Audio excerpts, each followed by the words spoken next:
Pulivendula MLA Jaganmohan రెడ్డికి తొత్తర తీరిపోయేటువంటి news ఇది. జగన్మోహన్ రెడ్డికి అత్యంత సన్నిహితుడు, అదేవిధంగా మిథున్ రెడ్డికి స్నేహితుడు అయినటువంటి రాజ్ కసిరెడ్డి పోలీసులు అదుపులో ఉన్నటువంటి విషయం మనందరికీ తెలుసు. అయితే రాజ్ కసిరెడ్డి ద్వారా అసలు మద్యం కుంభకోణం ఎలా జరిగింది, ఎవరు చెప్తే జరిగింది, ఆ డబ్బు ఎక్కడికి వెళ్ళింది అనేటువంటి సంచలన అంశాలు వెలుగులోకి రాబోతున్నట్టుగా తెలుస్తోంది.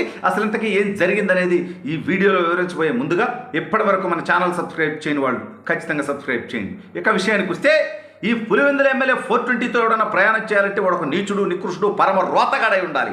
ఏదో ఒక విధంగా 420 పనులు చేసి ఉండాలి, లేదా ఇతనితో చేరిన తర్వాతైనా 420 పనులు చేయాలి, జైలు పాలవలసిందనేది మరొకసారి నిరూపితమైంది ఈ రాజ్ కసిరెడ్డి అనేటువంటి 420 ద్వారా. అయితే ఈ దౌర్భాగ్యమైనటువంటి వ్యక్తి గత కొద్ది రోజులుగా పరారీలో ఉన్నాడు. ఈ దేశంలోనే ఉన్నాడని చాలామంది అనుకుంటున్నారు, కానీ ఆ 420 దుబాయ్లో ఉన్నాడట. దుబాయ్ నుంచి ఇండియాకు వచ్చాడు అంటే ఏం మామూలుగా వచ్చాడు అనుకుంటున్నారా? ఇతని పేరు రాజశేఖర రెడ్డి కసిరెడ్డి అయితే రాజేష్ రెడ్డి అనే పేరుతో వచ్చాడు. ఏరా 420 ఉన్న కేసు సాల్దేంట్రా, ఇప్పుడు దొంగ పేరుతో నువ్వు తిరిగినందుకు ఇంకో కేసు నమోదవుంటారా కసిరెడ్డి? ఏం బతుకులరా మీయే అంటే చట్టాలని ఏదో ఒక విధంగా మోసం చేయవచ్చనేటువంటి దుర్మార్గమైనటువంటి ఆలోచన, వ్యవస్థల్ని ఏదో ఒక రకంగా మేనేజ్ చేయాలనేటువంటి నికృష్టమైనటువంటి ఆలోచన. ఎందుకంటే డబ్బు మతం జగన్మోహన్ రెడ్డి లాంటి 420 పక్కన ఉన్నాడు అనేటువంటి ఆలోచన. అయితే ఇప్పుడు అసలు మద్యం కుంభకోణం ఏందయ్యా అంటే, ఈ రాష్ట్రంలో సొంత బ్రాండ్లు తయారు చేశారు, అదేవిధంగా డిజిటల్ పేమెంట్స్ లేకుండా చేశారు. 99,000 కోట్లకు పైగా మద్యం అమ్మకాలు గత 5 సంవత్సరాలు జరగడం జరిగింది.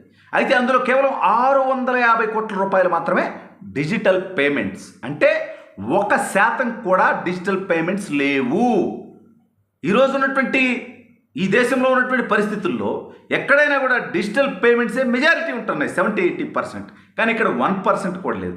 ఎందుకయ్యా అంటే ట్యాక్స్లు ఎగ్గొట్టడానికి, జిఎస్టీలు ఎగ్గొట్టడానికి, అదేవిధంగా వీళ్ళు దొంగ మద్యాన్ని తీసుకొచ్చి అమ్ముకోవటానికి, లెక్కలు చూపించకుండా అమ్ముకోవడం కోసం వీళ్ళు తయారు చేసుకున్నటువంటి ఒక 420 మద్యం విధానమే జగన్మోహన్ రెడ్డి గత 5 సంవత్సరాల్లో కూడా ఈ రాష్ట్రంలో అమలుపరిచాడు. అయితే దానికి సూత్రధారులుగా, పాత్రధారులుగా మిథున్ రెడ్డి, రాజ్ కసిరెడ్డి, విజయసాయిరెడ్డి, XY బ్యాచ్ అందరినీ కూడా కలిపాడు.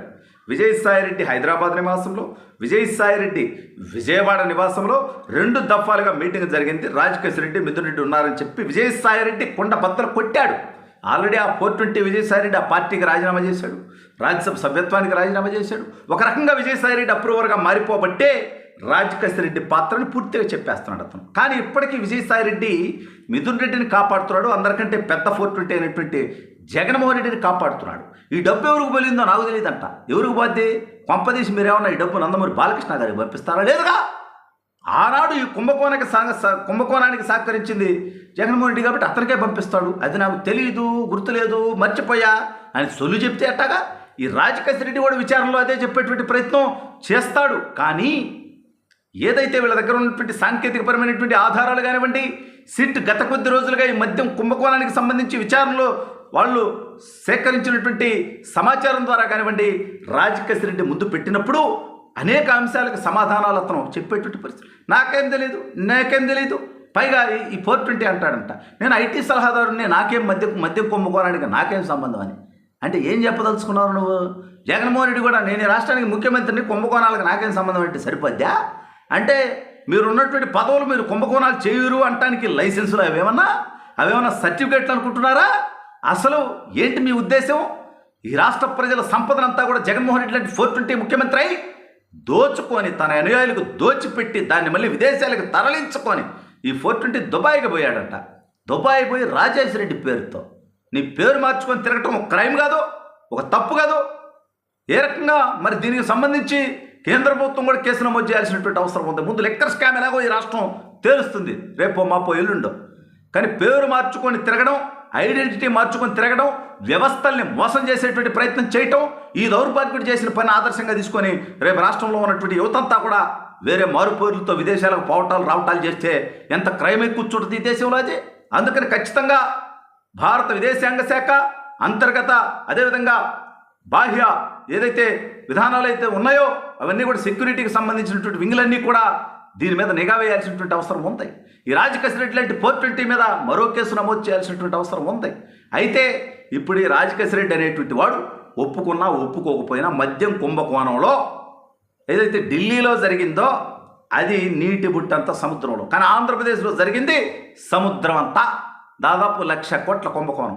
అందులో ఎన్ని వేల కోట్లు జగన్మోహన్ రెడ్డికి చేరే, ఎక్కడికి చేరే, ఇవన్నీ కూడా ఈ రాజకేశ్వర రెడ్డి అనేటువంటి వాడికి తెలుసు.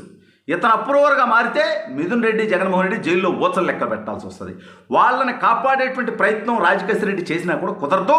ఉన్నటువంటి ఆధారాల ద్వారా మద్యం కుంభకోణంలో జగన్ ఇరుక్కోవడం ఖాయం.